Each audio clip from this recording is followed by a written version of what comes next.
j'aimerais vous plonger dans un psaume, et je crois qu'il m'a fait beaucoup de bien ce psaume, c'est le psaume 128.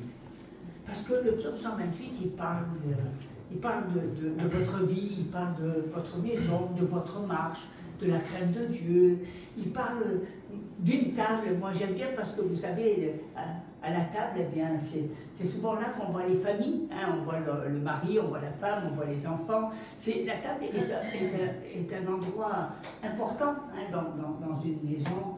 Parce que c'est là où on est ensemble, c'est là où on parle, c'est là où on bénit le repas, c'est là eh bien, où on voit la famille. Hein, et puis, on va le lire ensemble parce que c'est un psaume merveilleux. J'aimerais vraiment que vous puissiez le lire, le relire et le mémoriser. Hein, parce que c'est un psaume qui est formidable. Heureux tout homme qui craint l'Éternel. Les femmes ne sont pas exclues, hein, donc heureux et heureuses, eh bien, tous ceux qui craignent l'Éternel, qui marchent dans ses voies. Tu jouis alors du travail de tes mains, tu es heureux, tu prospères.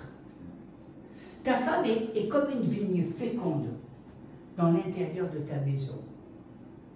Tes fils sont comme des plants d'olivier autour de la table. C'est ainsi qu'est béni l'homme qui craint l'Éternel. L'Éternel te bénira de Sion et tu verras le bonheur de Jérusalem tous les jours de ta vie. Tu verras les fils de tes fils, que la paix soit sur Israël, que la paix soit sur toi. Alléluia. Et j'aime ces paroles. Ta femme sera une vie féconde. Hein, et puis, par sa taille, par sa maison. Hein, et tes enfants comme des plants d'olivier, portant du fruit. Je crois que on devrait s'appuyer sur ça. Et moi, je vous invite, parents, grands-parents, parce que c'est le but de la vie. On voit souvent les gens qui marchent sans but, qui ne savent pas que faire. Ils sont souvent comme des âmes errantes. Ils cherchent des buts, alors que le but, eh bien, c'est de s'appuyer sur Jésus, de s'appuyer sur sa parole, et de regarder, de prendre de la hauteur par rapport à ce qu'on vit, à nos petits bobos, à toutes ces choses qui nous agitent, bien souvent pour rien, alors que Dieu nous invite à profiter du bonheur de lui appartenir, du bonheur de voir eh bien, sa maison autour de cette table où il y a une grâce, et de voir vos fils et vos filles eh bien, être comme des plants d'olivier, qui eux aussi porteront du fruit. Et que vous puissiez voir les enfants de vos enfants. C'est une grâce. Hein? Je crois que tout parent se dit, eh bien, un jour, ma fille, mon fils va grandir, et puis un jour, ils vont se marier, et puis un jour, ils vont avoir eux aussi des enfants. Et quelle grâce de pouvoir, eh bien, aimer le fruit des entrailles de vos enfants. C'est une grâce merveilleuse. Et je crois que quand on se projette dans la dimension de Dieu, on ne voit plus les choses eh bien, de la même manière. On n'a plus les yeux eh bien, qui sont fixés sur les pensées que les hommes ont, leur recherche, leur bonheur, leur égoïsme, mais ils sont penchés sur la vision de Dieu. La vision de Dieu. Et je vais commencer une série de messages. Donc, ce n'est pas simplement un seul message qui s'adresse aux parents et qui s'intitule « La préparation de vos enfants à déployer leur aile ». Parce que c'est à cela que vous êtes appelés hein, à les préparer, parce qu'eux-mêmes, un jour, eh bien, vont rentrer dans ce monde et eux-mêmes vont fonder une famille et eux-mêmes, eh bien, ils devront voler de leurs propres ailes. Comme vous aussi, vous avez désiré à un moment donné voler de vos propres ailes. eh bien, eux aussi, ils vont prendre le chemin. Et je crois qu'on a tous, et je le dis, il y a un test, il y a comme un examen qui est devant nous. Vous savez, à la majorité, souvent l'enfant, eh bien, peut faire ce qu'il veut. Et souvent, c'est là, dans ce test, quand ils atteignent les 18 ans, où ils sont livrés à eux-mêmes, que vous voyez si ce test, cet examen a été réussi ou si vous avez échoué. C'est là, souvent, où vous vous dites, est-ce que j'ai bien préparé mes enfants à voler de leurs propres ailes, et est-ce qu'ils sont prêts maintenant, eux aussi, eh bien, de marcher dans le même cheminement, ou est-ce que leurs ailes se sont grillées, et souvent, eh bien, c'est des déceptions, du chagrin, parce qu'on a l'impression d'avoir loupé quelque chose, on a l'impression qu'on n'a pas été des parents à la hauteur, on a l'impression qu'on n'a pas fait ce qu'il faut. Et beaucoup de parents vivent dans cette anxiété de se dire, est-ce que j'ai fait ce qu'il fallait, ou est-ce que j'ai été un bon père, ou est-ce que j'ai été une bonne mère? Et quelquefois, c'est comme un reflet, comme une image qui vient vers nous, cette image de la vérité, cette image qui nous montre que est-ce vrai, est-ce que j'ai marché, est-ce que j'ai pris, je leur ai donné les bonnes bases.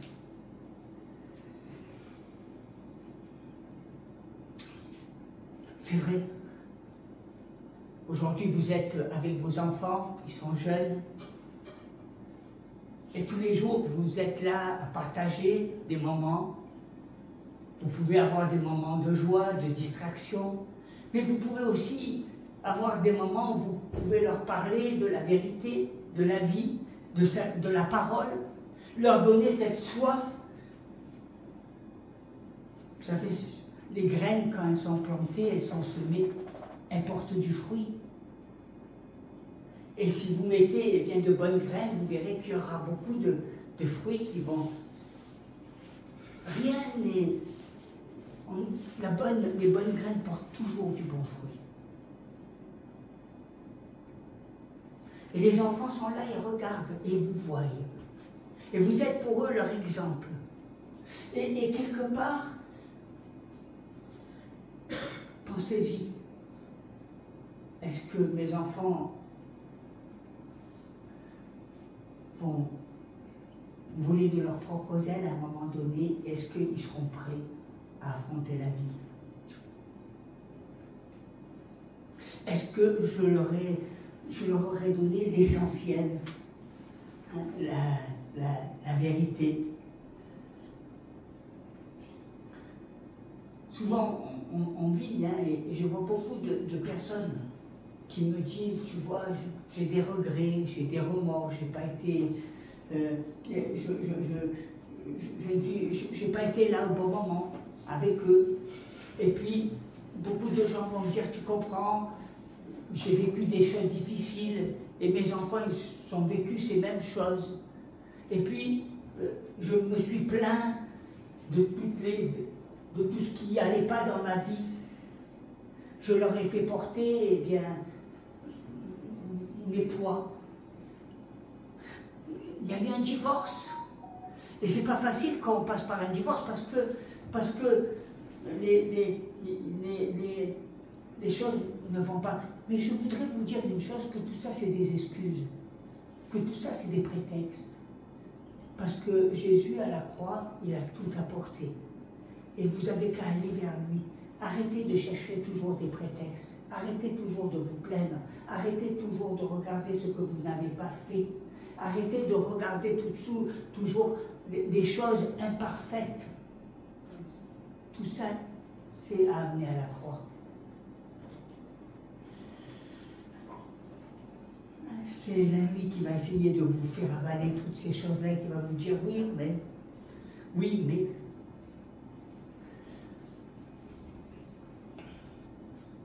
Rappelez-vous qu'il n'y a qu'un seul parent parfait, et c'est ni vous, ni moi. Jésus.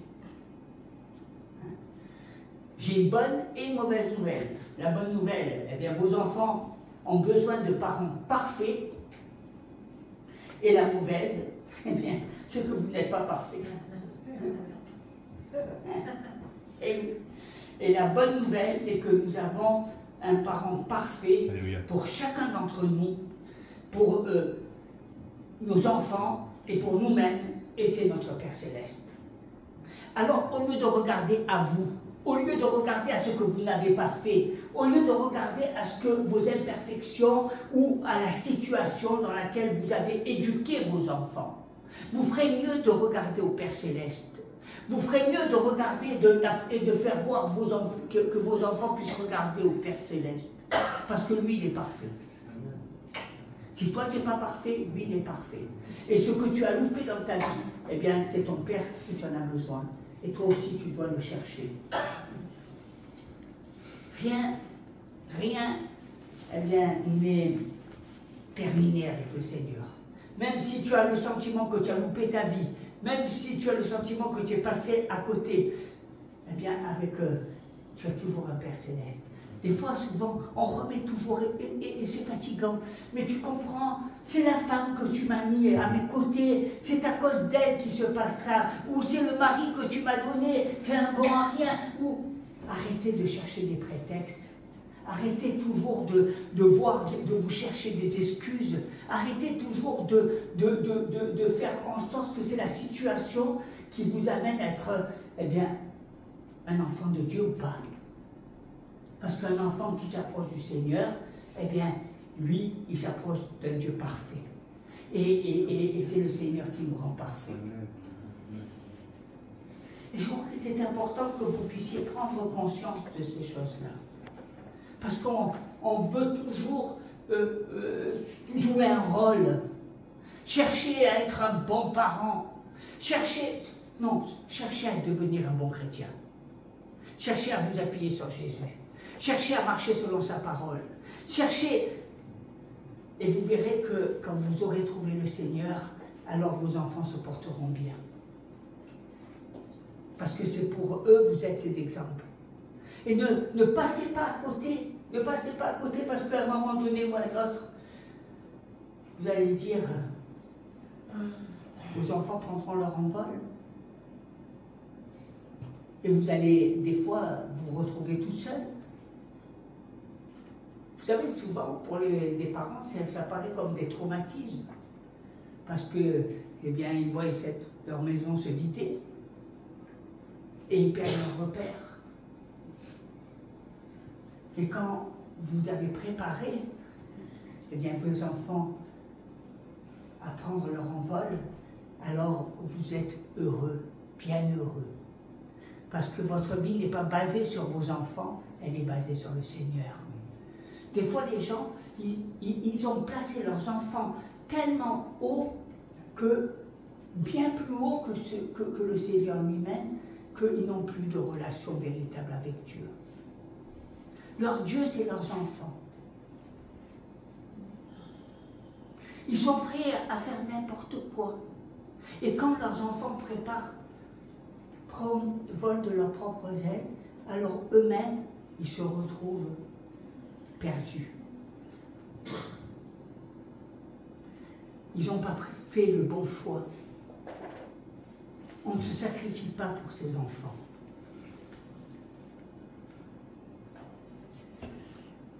Et je crois que c'est important parce que nous devons nous mettre d'accord sur le fait que chacun d'entre nous, eh bien, on a une marge de progression et dans le rôle de parent.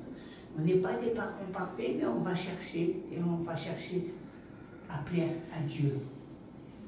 On va chercher à ce que Dieu aurait désiré. On va chercher à être des modèles. Et puis surtout, on va chercher à leur donner ce qui est essentiel, la parole, la vérité. Je crois que vous savez, souvent, le monde est tellement hypocrite, s'aveugle, ne veut pas voir les choses en face, que finalement, on a l'impression qu'ils vivent dans le mensonge, alors que c'est la vérité qui libère et c'est la vérité qui fait grandir. Et quand on marche dans la vérité, eh bien, nos yeux, nos pensées sont complètement différentes. Nous avons une relation saine avec le Seigneur. Et nous apportons eh bien, notre relation, ce que nous vivons. Je n'apporte pas mes malaises, je n'apporte pas ma dépression, je n'apporte pas mes crises. J'apporte ma joie de vivre, cette joie que j'ai dans le Seigneur lui-même. Parce que la joie, elle me vient de Jésus. Elle ne me vient pas des hommes. Elle ne me vient pas des situations. Elle me vient de celui qui règne dans mon cœur. Alléluia. Et je veux partager avec vous cette parole et j'espère que ça sera pratique et utile, que Dieu s'en servira pour vous bénir et bénir vos enfants. Le psaume 128, verset 3 dit que vos enfants seront comme des plants d'olivier autour de votre table. Je dis, j'aime bien la table, parce que la table, c'est là où on parle, c'est là où on rigole, c'est là où se passe, où on rend grâce à Dieu, hein, déjà. Et je veux vous parler des enfants comme des plants d'olivier. Au commencement, il est dit, dans le verset 1, « Heureux tout homme qui craint l'Éternel ». Et je crois que la crainte, c'est la vérité. La crainte, finalement, c'est de ne pas se mentir. La crainte, c'est faire ce qui plaît à Dieu. La crainte, c'est dire, attends, Dieu dit dans sa parole, et je ne veux pas faire moi ce que je pense ou ce qui m'arrange, mais je veux faire ce que dit Dieu.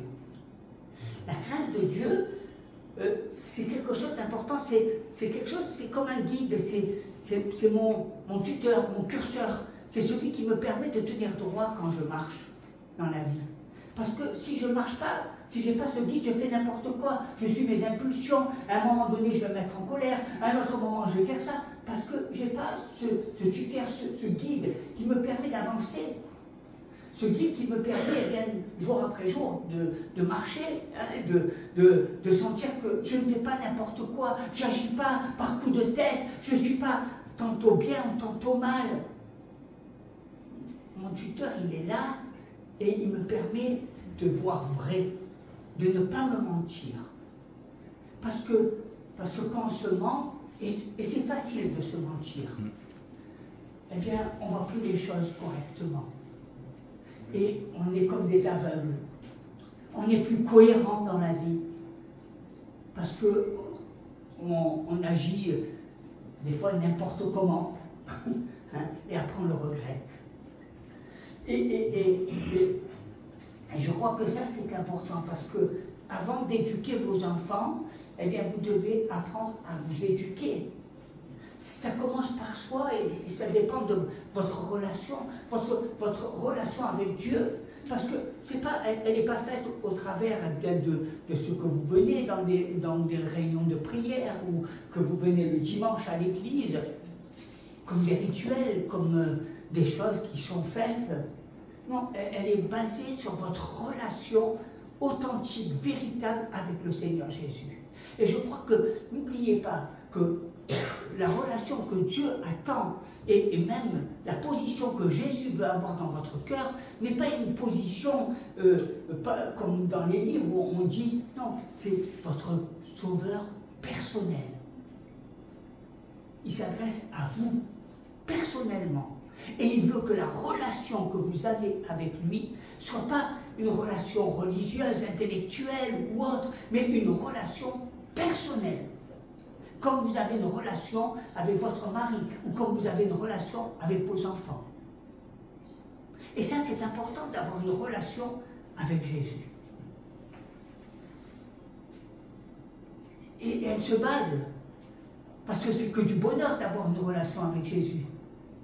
Elle se base bien sûr quelque chose de profond, parce que le Seigneur vous nourrit, il vous donne sa parole, parce que vous allez pouvoir partager avec votre épouse, avec votre époux, cette parole déjà pour vous. Et puis l'apporter aussi à vos enfants. C'est une grâce.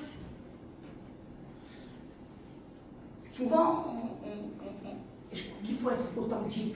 Parce que des fois, on va apporter ou on veut montrer qu'on est le Batman, l'homme qui sait la parole plus que les autres. Ou la femme. Non, cherchons l'unité, cherchons à être dans la même communion, cherchons à rendre joyeux ce moment de partage, cherchons la vérité qui nous affranchit. Pourquoi il n'y a pas de règles? Bien sûr, les règles, on pourrait dire en quelques points, ça c'est bien, ça c'est mauvais. Non. Vous savez, quand vous êtes marié, eh bien, vous avez dit « je le veux ». C'est quelque chose que vous ne connaissez pas. On a peut-être fait des programmes, mais il y a des choses, c'est une aventure. Et vous avez dit « je le veux ». Je veux être avec toi tous les jours de ma vie, je veux être dans les bons comme dans les mauvais moments. Et puis, je veux être un père, je veux être une mère. Je veux, eh bien, ce sont des choses que vous avez désirées au plus profond de vous-même. Et je crois que souvent, les choses de la vie, il faut qu'on oublie nos engagements. Et il est bon que vous vous rappeliez, eh bien, l'engagement que vous avez fait devant Dieu et devant les hommes. Et c'est pour ça que c'est important de baser votre vie et d'avoir de bonnes fondations. Balayez des fois toutes les idées reçues que vous vous êtes fait. C'est pas parce que vous êtes venu à l'église pendant des années que vous avez vu le vrai. Des fois, vous allez dans les églises et puis au bout d'un moment, vous chutez et puis vous êtes hors course. À un moment donné, il faut savoir revenir à la base. Il faut savoir revenir au départ. Il n'y a pas de honte. On apprend toujours.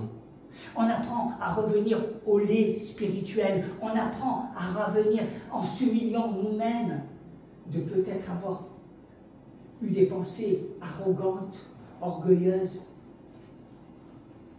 Revenons à Jésus, aux fondations de Jésus. À cette fondation qui est l'essentiel. Et je crois que quand on est basé sur Jésus, alors, eh bien, que ce soit dans les tempêtes, que ce soit dans n'importe quelle situation, nos cœurs ne changent pas. Nos cœurs sont basés sur Jésus-Christ. Nos cœurs sont attachés à Jésus-Christ. Et je crois que Dieu le sait et vous le savez. Et lorsque nous marchons dans cette crainte, dans l'amour, eh bien, de qui il est, il y a la révélation de Jésus. C'est une révélation. C'est une révélation. C'est quelque chose de profond. C'est quelque chose, une image, une vision. C'est un chemin. Les gens marchent. Ils n'ont plus de vision de la vie. Ils ne savent plus ce qu'ils font. Bien souvent, les anciens, les grands-parents avaient cette vision des choses. Parce qu'elle était inculquée. Une vision, pas à court terme, mais une vision à long terme. Une vision qui va bien plus loin que ce que vous vivez, eh bien, dans votre quotidien. Mais cette vision qui vous amène à devenir meilleur. Cette vision qui vous amène toujours à être au-dessus, eh bien, des nuages. Cette vision qui vous permet de voir le ciel ouvert. Et je crois que ce qui est important, c'est que vous dites, je veux te plaire, Seigneur, hein, je veux te plaire. Je crois que quand on veut plaire à Dieu, on cherche à marcher, pas toujours à se dire, vous savez, moi je vois beaucoup de gens, j'ai pas fait ça, j'ai pas fait ça, j'ai pas fait ça. Ben, commence à faire ce que tu dois faire. C'est quelque chose, c'est terrible. Les gens, ils me disent, j'ai pas fait ça, j'ai raté, j'ai fait ci, ils voient tout le côté et ils commencent pas à faire ce qu'ils doivent faire. Il faut le mettre en pratique. Commence déjà. Parce que si tu me dis que tout va mal et que tu restes dans tout le temps tout va mal, il n'y a rien qui ira bien. Tu te mens à toi-même. Hein? C'est du blabla. Il ne faut pas chercher. Il y a des choses que tu peux commencer à faire. Et il faut savoir mettre les mots là où c'est la vérité, là où ça va mal. C'est pas se dire, je vis dans un nuage, je suis embrumé. Non, c'est voir clair. Et Dieu te montre là où ça va pas. Et Dieu te dit, maintenant, prends les remèdes, agis. Ne fais pas la même chose, parce que sinon ça ira encore plus mal, et encore plus mal, et encore plus mal. Dieu n'est pas le Dieu des effets placebo, il est le Dieu de la vérité. Amen. Hein, je crois que c'est important. Donc il faut. Hein, c'est pas parce que tu vas dire, ah ben c'est pas la femme que j'aurais dû avoir que tu vas bénir ton couple. Et que tu seras heureux. Hein. La bénédiction viendra du fait où tu reconnais ton bonheur dans la personne avec qui tu es uni. Et tu fais ce chemin, cette aventure. Et je crois que c'est important parce que quand tu marches dans les voies de Dieu, et tu vois toujours la bonté et la miséricorde de l'Éternel. Et puis, c'est vrai, parce que nous, on veut toujours regarder les choses. Et comme tu marches dans les voies de Dieu, Dieu va agir. Dieu va changer les situations. Dieu amène toujours les choses nouvelles. Parce que tu as marché dans les voies du Seigneur. Parce que tu étais cet exemple. Parce que même si tes enfants, ils te diront « Non, mais moi, je ne veux pas faire comme toi », si tu marches dans les voies de l'Éternel, ils tourneront, ils retourneront, ils feront, mais ils savent dans leur fond que toi, tu es dans la vérité. On veut toujours faire les malins. Vous savez, quand ils sont comme ça. D'ailleurs, vous voyez bien, un enfant, quand vous lui dites ne fais pas ça, c'est la coque qui le fait. Donc, ne cherchez pas à comprendre. Et plus vous lui dites ne fais pas ça, et plus il le fait. Pardon. C'est les gosses, c'est les enfants. Mais vous aussi, vous êtes des enfants. Et faites attention, parce que vous aussi, vous pouvez faire les erreurs que les enfants font. Donc, marchez dans les voies de l'Éternel, afin que les choses changent et que vous soyez ancrés sur la parole de Dieu. Et c'est important parce que quand vous vous basez, vous êtes concentré sur le Seigneur Jésus, c'est le résultat. C'est Jésus. Vous n'êtes pas concentré sur vos enfants, vous n'êtes pas concentré sur ce qui va pas, vous n'êtes pas concentré sur... Vous êtes concentré sur Jésus.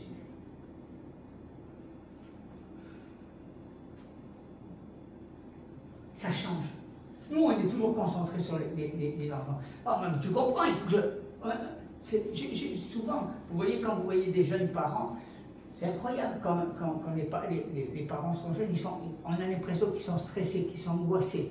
Parce qu'ils s'attachent tellement, quand vous voyez ça avec les yeux de Dieu, et que vous voyez ça avec la hauteur du Seigneur, vous savez, même qu'on aime ses propres enfants, le Seigneur, il est le Père d'une multitude d'enfants, de génération en génération.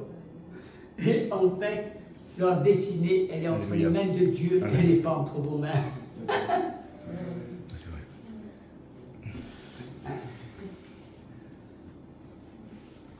Nous, on veut contrôler, on veut diriger, nous, on veut faire ci. Nous, on croit que ça, c'est bien et ça, c'est pas bien. Non. Vous savez, les plants d'olivier, il suffit de les arroser et puis ils grandissent. Et ils portent du fruit. Mais si vous n'arrosez pas vos plants, ils meurent. Hein, c'est important. Et je crois que ce qui est important pour nous et pour vous, je parle de chrétiens, d'hommes et de femmes qui sont mariés et qui connaissent Jésus. Je ne parle pas des gens qui connaissent à moitié le Seigneur ou qui ne veulent pas marcher dans les voies de Dieu ou qui sont en rébellion ou tous ces trucs. Bon, c'est malheureux parce qu'on perd son temps en faisant ça. Hein. Bon, les plus malheureux, c'est ceux qui font ça parce que finalement, ils perdent leur temps. Alors, ils vont pendant des années. Moi, je connais, j'ai vu beaucoup de chrétiens, ça fait 30 ans, 40 ans, ils sont toujours au même stade. Donc, on ne peut rien y faire. C'est le déclic qui doit venir de la personne. Il ne peut pas venir de nous. Donc je parle bien de gens qui cherchent, qui sont sincères, qui veulent marcher et qui disent j'ai plus envie de jouer au chat et à la souris. À un moment donné, il faut être vrai, authentique et se dire bon ben voilà, j'ai peut-être fait des bêtises, j'ai fait des erreurs, il n'y a pas de problème, Dieu me pardonne, mais à un moment donné, il faut marcher dans la vérité. Donc, et ceux qui veulent marcher dans la vérité, eh bien, c'est important parce que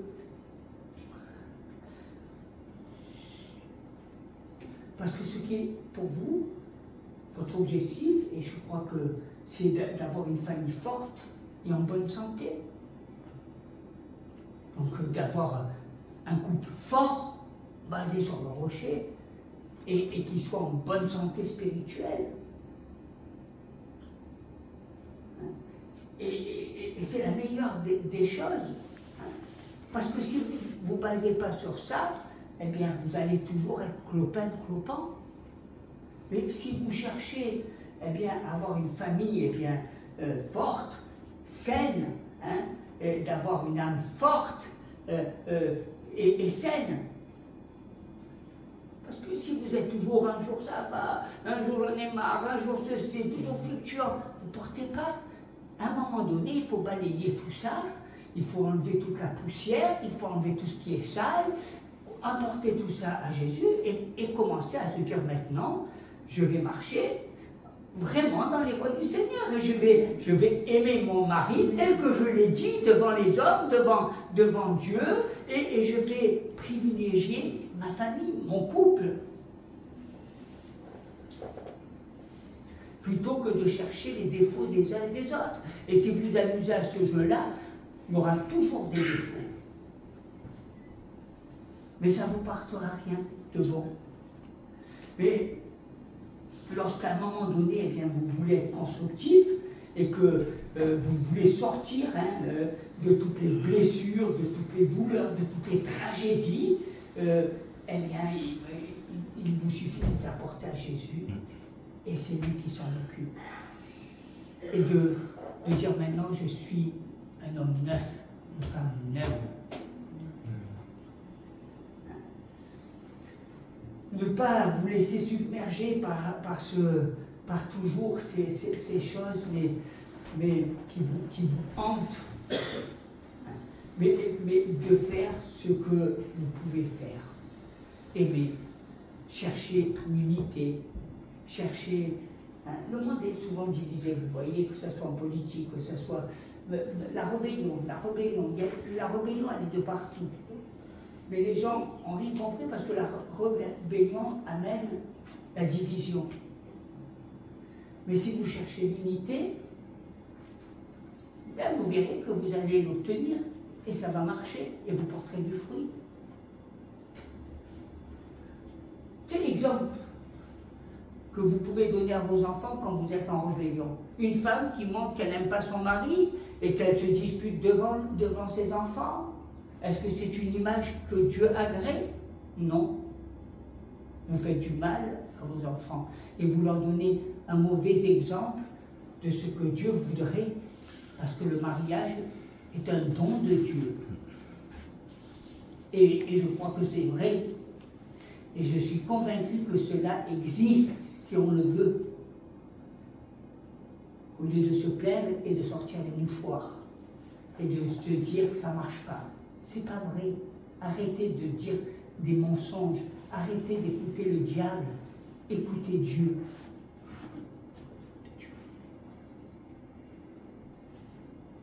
Une âme forte. Une âme qui... Vous savez, souvent les âmes sont... Ils sont tordus, dépressifs. Une âme, votre âme. Votre âme, c'est ce qui apporte ce que vous êtes, votre bonheur, votre joie, vos yeux. C'est ce qui fait que vos enfants vous regardent et vos petits-enfants vous regardent et que vous aimez. Votre âme, elle est importante parce que c'est l'image que vous donnez aux autres. C'est ce que vous transmettez. Votre âme, c'est la bénédiction de Dieu, si elle est saine.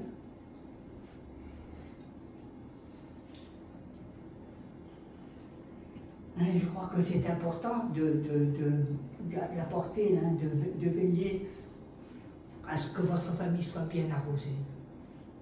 Parlez à vos enfants. Les gens, ils s'imaginent que, voilà, je vais les amener à l'église. Ah, c'est le pasteur. Et le pasteur, il est là 2 heures dans la semaine. C'est vous. Le pasteur.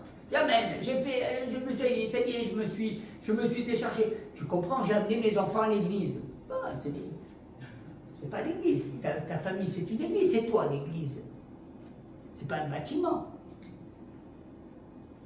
Donc commence à le servir. Et commence à lui apporter et à cultiver et à arroser ce que Dieu te donne. Une fois qu'ils auront 18 ans, si tu ne le fais pas, tu vas pleurer. Il y a beaucoup de parents qui disent ah, moi, mes enfants, ça ne marche pas, ils font n'importe quoi, ils vont à la drogue, ils font ci, ils font. Pourquoi? Parce qu'ils n'ont pas fait. Et il ne suffit pas, vous savez aussi, c'est pas que la drogue, les trucs. Parce que vos enfants peuvent être névrosés, ils peuvent être liés, ils peuvent être. Parce que vous n'avez pas apporté la bonne graine. Vous savez, on voit que la drogue, ça c'est le côté apparent. Mais vous pouvez donner de mauvaises graines à vos enfants et ça en fera des personnes qui vont avoir des difficultés et qui devront s'approcher de Jésus pour vivre la délivrance. Donc c'est pour ça que je parle des chrétiens qui veulent donner des bonnes graines, qui veulent arroser, hein, et puis qui ne regardent pas, parce que ça fait partie de la vie. Et quand on apporte Jésus, on apporte le Seigneur lui-même, on apporte la parole. Et c'est vrai que, vous savez, le psaume termine par paix sur Israël. Hein, et il commence par voici ce que je fais pour mon âme. Donc vous voyez, quand vous venez vers le Seigneur, quand vous avez la crainte de l'Éternel, à ce moment-là, les choses changent. Et alors aujourd'hui, nous voulons poser la question suivante. Pourquoi le psalmiste décrit les enfants comme des plants d'olivier? C'est important. Et je crois que c'est comme ça que vous devez le voir. Ces plants, c'est vos enfants qui sont à la table, qui marchent dans la lumière, qui grandissent. Vous êtes des parents, et je sais que c'est incroyable quand les enfants grandissent vite. Vous les avez vus naître, vous étiez dans la salle d'accouchement, et quelques années plus tard, vous les voyez devenir presque des hommes et des femmes. Et vous dites, mais qu'est-ce qui se passe? Est-ce que j'ai loupé quelque chose? Est-ce que je suis passé à côté de quelque chose? Et pourtant, vous avez passé des journées avec eux, des soirées avec eux, vous avez été dans des parcs, mais est-ce que vous leur avez donné l'essentiel? Et je vous dis, c'est pas parce que vous les amenez à l'église, c'est surtout parce que vous, dans votre maison, il y a la présence de Dieu. Dans votre maison, à la table, c'est nous qui sommes les invités du Seigneur. À la table de Dieu, il n'y a que de bonnes paroles. À la table de Dieu, il n'y a que les promesses de Dieu.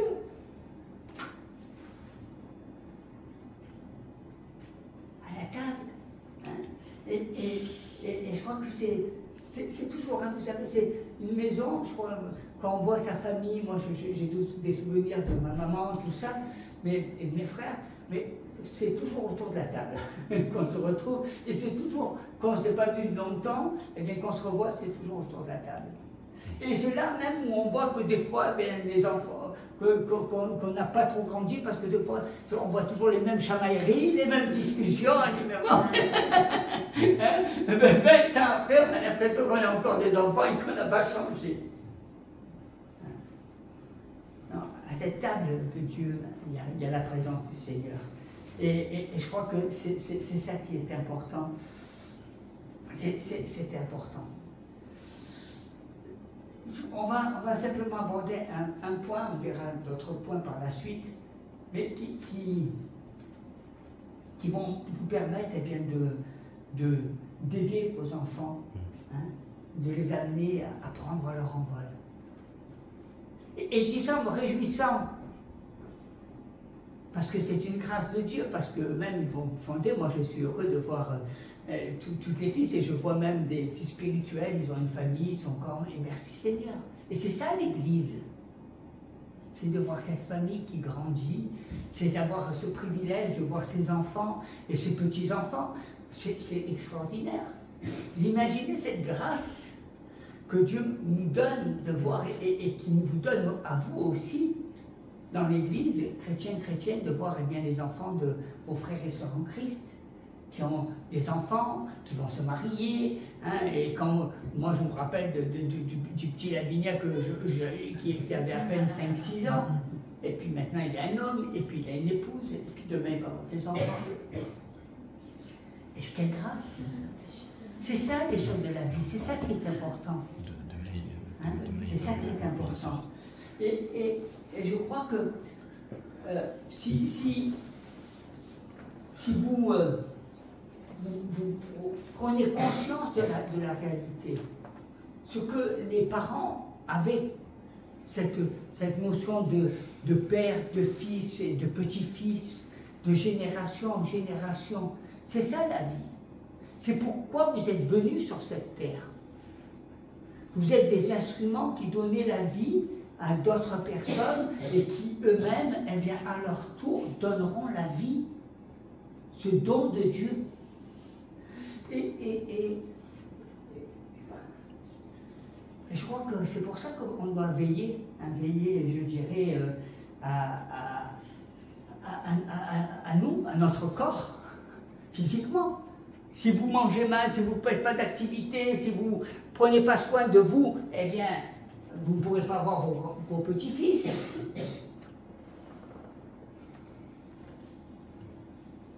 Hein? Si vous êtes, c'est pour ça que je dis, attention, vous devez apprendre à bien vieillir. Parce que si vous apprenez à mal vieillir, eh bien, vous ne serez pas une bénédiction. C'est quoi bien vieillir? Bien vieillir, c'est vous êtes une bibliothèque, vous avez grandi, vous avez de la sagesse, vous avez de la maturité, vous savez ce qui est bon de ce qui est mal et vous apportez le bien à vos enfants et à vos petits-enfants. Bien vieillir, c'est une source de bénédiction. Les gens sont malades parce qu'ils ont l'impression qu'ils vieillissent, ils ont l'impression qu'on ne les remarque plus. Pourquoi? Parce qu'ils cherchent que leur ego, ils cherchent qu'on les regarde et qu'on les applaudisse. C'est pas ça la vie. La vie, c'est prendre de la hauteur. La vie, c'est ce que la vie vous a apporté au quotidien, les choses, les combats, les luttes. Mais de là, vous en avez tiré de l'essence, vous avez pu grandir, vous avez pu, vous sortir de tout ce malaise que vous avez vécu quand vous étiez jeune, pour apporter des paroles de sagesse, des paroles de vérité. Pourquoi les grands-parents, vous savez, ils sont tellement, on a l'impression qu'ils sont au-dessus. Parce que, et je parle des grands-parents qui assument, qui désirent être des grands-parents, pas des grands-parents qui sont malheureux parce qu'ils ont vieilli, qui ont l'impression qu'ils sont mis de côté et que ça va mal dans leur vie. C'est une grâce d'être un grand-père ou une grand-mère. C'est une grâce de Dieu. Et si vous êtes bien, parce que votre relation est avec le Seigneur, vous avez encore plus d'expérience, vous avez vécu des choses encore plus grandes. Et Dieu vous fait la grâce de voir vos petits-enfants. Est-ce que la nourriture fait partie de bien vieillir? Bien sûr. Parce que les sources de la santé, le corps, les gens pensent que leur corps, ça ne sert à rien. Il y a beaucoup de gens qui meurent parce qu'ils sont obèses, parce qu'ils mangent mal. Hein, donc, les maladies cardiovasculaires, ça vient souvent donc on doit veiller de la nourriture, veiller à faire de l'exercice. Si tu veux voir tes petits-enfants, il va falloir que tu veilles sur toi. Et puis aussi, même sur ta personne.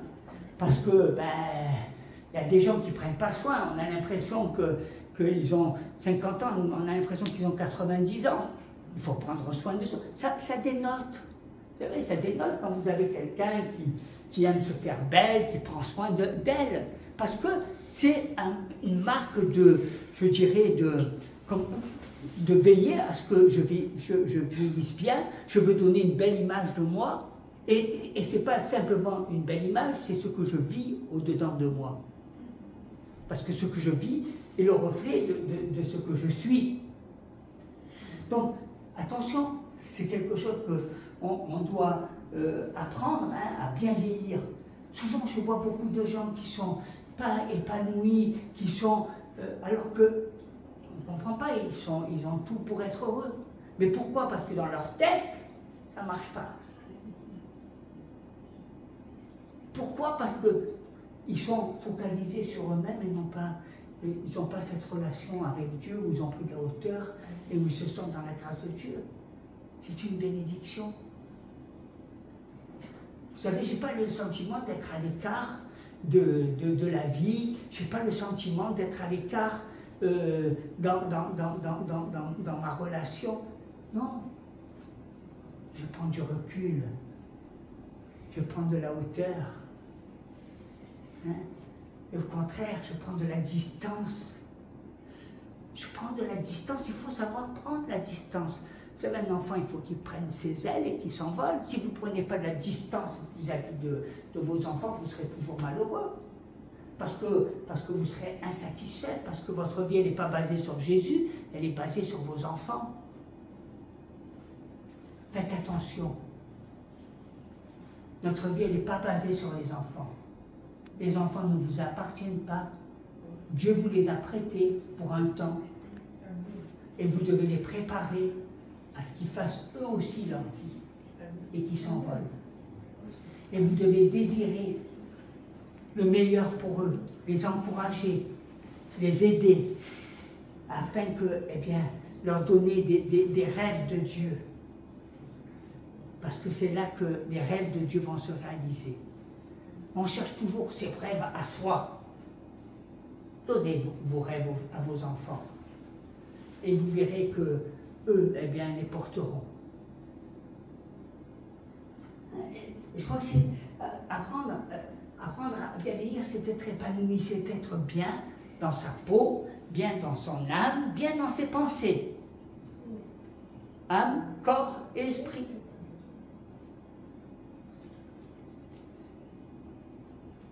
Au contraire, vous pouvez apporter que du bon. Toutes les erreurs que vous avez faites par le passé, parce que vous ne connaissiez pas Jésus, tout ce que vous avez fait de mauvais, que vous avez raté, maintenant, eh bien, vous pouvez vous mettre au service de Dieu et apporter que du bon. Mais pour cela, il ne faut pas que vous soyez focalisé que sur vous. Il ne faut pas que vous essayiez il faut vous libérer de ce moi, de ma chair, de mes pensées, de mes désirs, de mon orgueil, de mon obsession. Et vous tournez vers le Seigneur Jésus. Abandonnez. Abandonnez. Amen. À quoi ça vous sert de vous faire des soucis? À quoi ça vous sert de porter les choses? Vous croyez que vous êtes Jésus? Non. Soyez épanouis. Épanoui, c'est apporter toujours la joie, la bonne humeur, rire, taper sur l'épaule. Épanoui, c'est encourager. Épanoui, c'est se sentir bien. Épanoui, c'est être utile au royaume de Dieu. Parce que je peux apporter. Quand ça sert d'apporter, si je vois une personne qui est dépressive, que je lui apporte toute ma détresse, je la tue encore plus. Je ne vais pas être utile, hein. Je vais apporter que mes mauvaises ondes. Et je crois que c'est important pour nous, hein, de regarder, de veiller à ces choses-là. Pour le coup, pour la vie, je crois que c'est ce que vous devez penser, c'est voilà, faire les choses ensemble. Des fois, j'ai eu beaucoup de personnes qui m'ont dit, oui, tu verras quand je vais me marier, incroyable, je serai au service de Dieu, moi et ma femme et ma maison, etc. Quand ils se sont mariés, tu ne les vois plus. Ou alors ils sont au service minimal. Le minimal syndical, tu sais, on fait le minimum. Hein, mais tu comprends, je suis marié. J'ai une femme, j'ai des enfants. Comment je fais? Je vais vous rappeler une chose hein, qui est importante. Quand vous êtes marié, vous avez dit, vous avez regardé à Jésus et vous avez dit, Jésus c'est mon essentiel. Et vous avez même dit que vous et votre maison serviraient l'Éternel.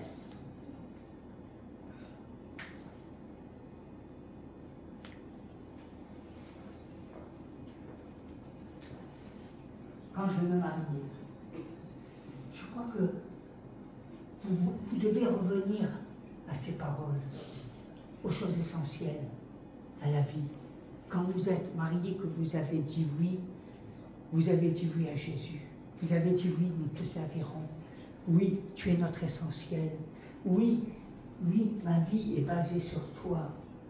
Oui, mon désir de te servir, c'est ce que je veux pour moi et mon mari. Et quand vous avez des enfants, vous pensez que c'est plus valable? Mais au contraire, quand vous avez des enfants, c'est là que vous pouvez vivre cette vie ensemble, mettre en pratique cette parole. C'est pas parce que vous allez servir Dieu qu'il doit faire dodo, avoir ceci. Non, vos enfants, vous les amenez dans le service de Dieu, dans l'aventure de Dieu. Et c'est dans cette aventure-là que vos enfants vous verront. C'est dans cette aventure-là qu'ils auront envie de Jésus. C'est dans cette aventure-là que vous allez former, donner le désir à vos enfants de devenir des serviteurs et des servantes de l'Éternel. Parce qu'ils ne verront pas vos paroles, ils verront votre zèle, ils verront votre foi. Une fois, j'étais avec Louis-Mimon et il disait des fois, après j'ai vécu ces temps où j'étais à Paris et où pendant 5 ans, hein, c'était pas un jour, 5 ans, j'ai fait comme notre frère Anderson. Et tous les dimanches, j'étais à l'église, je venais à Marseille. Et lui, il devait être au resto, hein, et chaque fois, il regardait. Et il voyait, eh bien, cet homme qui allait servir l'Éternel. C'est ce qui est le plus important. C'est qu'il voyait bien un homme qui servait l'Éternel. Parce que c'est ça qui lui a donné cette soif. C'est ça qui lui a donné de dire, moi aussi, je suis prêt à relever ce défi. C'est votre ferveur, c'est votre soif. C'est ce que vous êtes qui donne envie. C'est pas votre rôle de père ou votre rôle de mère qui fera de vous un bon père ou une bonne mère, parce que c'est pas vrai. Même si on doit grandir. Mais ce qui fera de vous un bon père et une bonne maman, eh bien c'est que vous conduisez, vous vivez votre vie, votre aventure de Jésus, du royaume de Dieu, avec vos enfants. Vos enfants ne sont pas mis à l'écart du royaume de Dieu. Vos enfants font partie intégrante du royaume de Dieu. Votre famille doit grandir ensemble dans le royaume de Dieu. N'oubliez pas ces rêves. N'oubliez pas ce que vous avez reçu. Ne soyez pas absorbés par la séduction, par ce que vous voyez dans le monde, parce que ce qui vous attire. Vivez les rêves de Dieu. Ces rêves que vous avez dans votre cœur, qui un jour vous ont fait dire, puis moi je veux m'investir dans tel ou tel domaine. Je crois que c'est important. On est dans le bateau du Seigneur, on est dans le bateau du royaume. Et c'est pas parce que vous avez des enfants, c'est pas parce que la charge est difficile, c'est pas parce que des fois c'est compliqué que vous êtes plus dans le bateau. Bien au contraire. Soyons vivants le royaume de Dieu, vous et votre famille. Votre désir, et le désir d'un père et d'une mère, eh bien, c'est qu'un jour vos enfants seront des héros du Seigneur.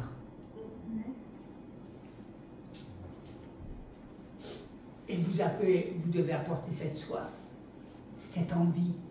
C'est votre rêve. Ne le mettez pas de côté, votre rêve. Ne l'oubliez pas, votre rêve. Il prend toute sa place. Et je crois que ensemble. C'est quand un couple n'a pas de choses ensemble, il s'ennuie. Il n'y a plus de motivation. On fait sa route chacun de son côté. À la fin, on se lasse. On n'est pas heureux. On croit que... Mais on n'est pas heureux. On peut passer comme ça des années. On peut même mourir comme ça, mais tu es morte. Qu'est-ce que tu as fait? Ben, rien. Tu dis, ah mais si j'avais pu ressusciter, peut-être que j'aurais fait ça. Mais oui, mais tu es morte. Il ne faut pas attendre. Il faut prendre les bonnes décisions à des moments. Il faut arrêter de se mentir à soi-même.